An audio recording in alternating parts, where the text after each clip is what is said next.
Subscribe to our YouTube channel and press the bell icon to get the latest updates. Radha Ashtami ही वह दिन होता है जब भक्त राधा रानी के शुभ चरणों की दर्शन कर पाते हैं, क्योंकि बाकी दिनों में राधा के पैर ढके रहते हैं। राधा अष्टमी भगवान और मनुष्य के बीच एक अद्वितीय संबंध का प्रतीक है, जो श्री कृष्ण और राधा रानी के निस्वार्थ प्रेम को दर्शाता है। हिंदू धर्म में भाद्रपद की शुक्ल पक्ष की अष्टमी तिथि को राधा अष्टमी मनाने की परंपरा है। इस दिन श्री कृष्ण और राधा रानी के भक्त राधे की धुन में सराबोर हो जाते हैं।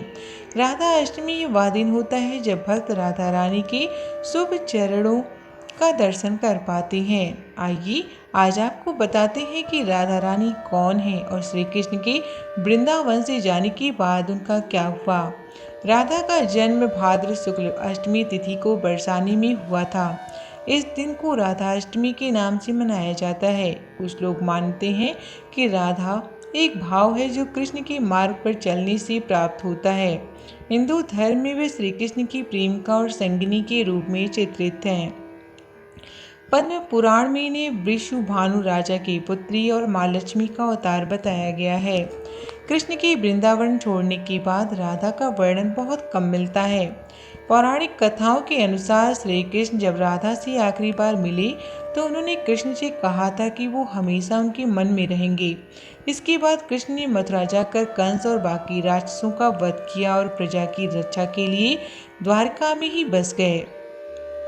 कृष्ण के वृंदावन से जाने के बाद राधा का जीवन बिल्कुल बदल गया। उनका विवाह अयन घोष के साथ हो गया। राधा ने अपने दाम्पत्य जीवन की सारी रस्में निभाई और बूढ़ी हुई, लेकिन उस वक्त भी राधा के मन में कृष्ण बसे हुए थे। राधा ने पत्नी के तौर पर अपने सारे कर्तव्य पूरे किए और दूसरी तरफ श्री कृष्ण ने अपने दैवीय कर्तव्य निभाए।